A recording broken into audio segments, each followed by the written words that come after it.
I step into the shower stall under the hot spray of water. God damn, this is gonna feel so good, I say aloud.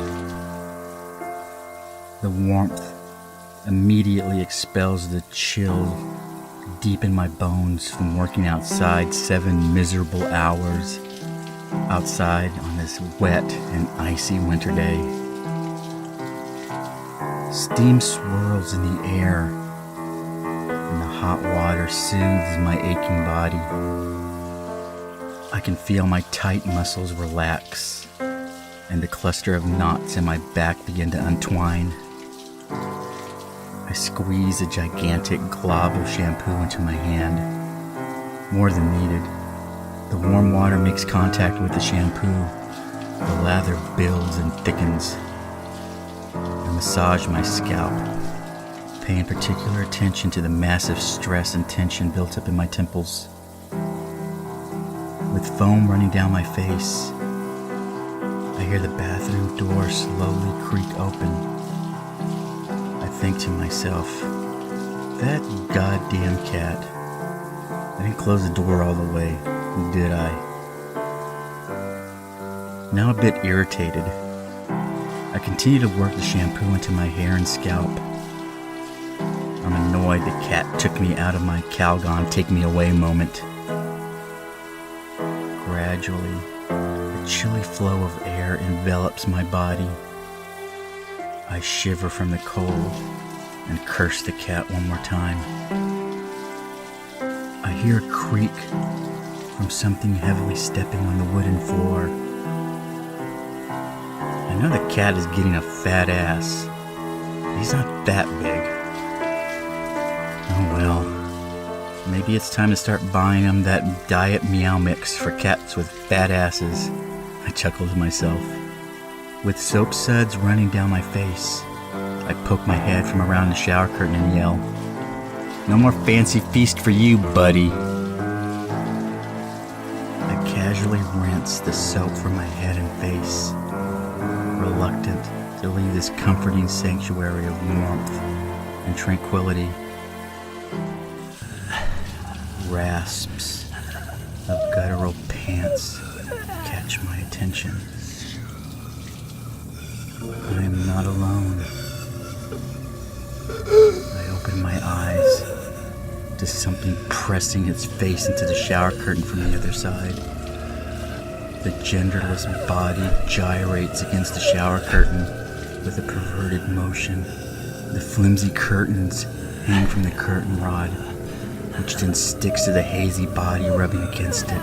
It presses its forehead against a curtain, opening and closing its mouth.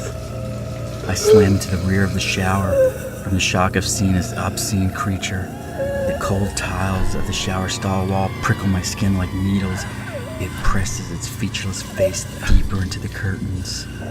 It invasively steadies my naked body up and down, over and over again. The terror I feel is only matched by my shame. It crouches and slowly rises, licking the curtain's surface in a zigzag pattern from bottom to top. My stomach begins to turn. Ever so lightly, its touch upon the shower curtains begins to emerge on my skin. I can feel it.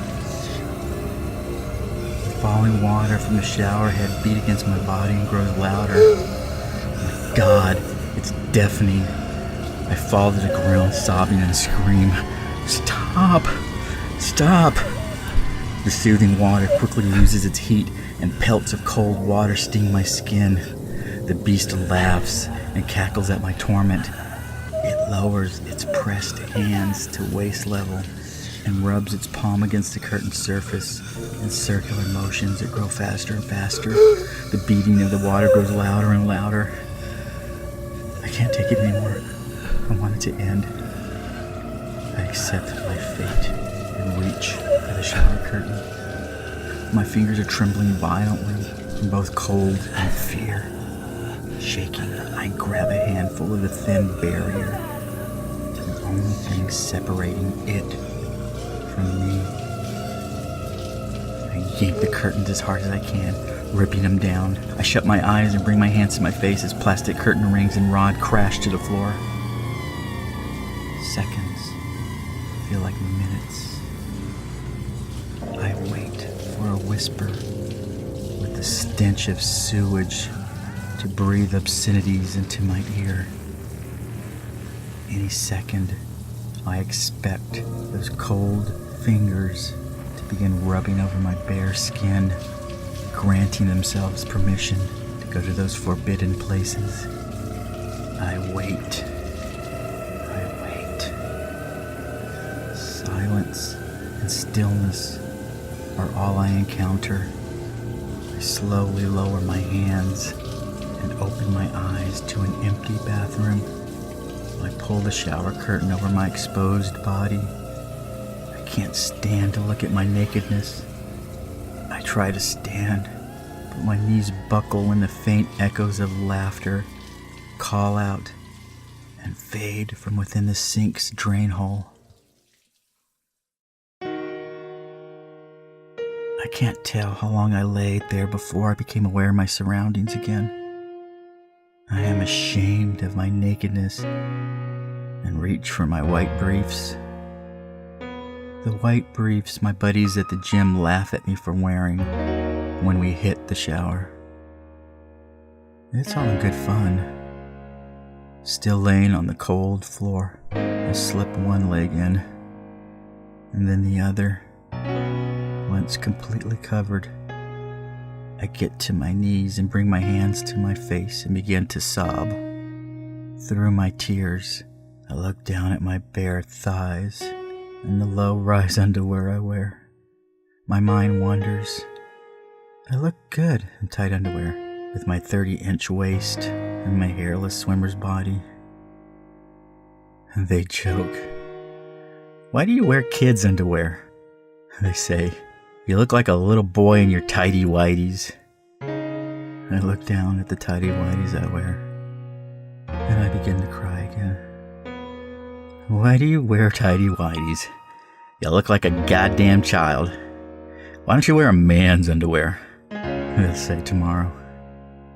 And finally, instead of laughing with my buddies, I can answer them now.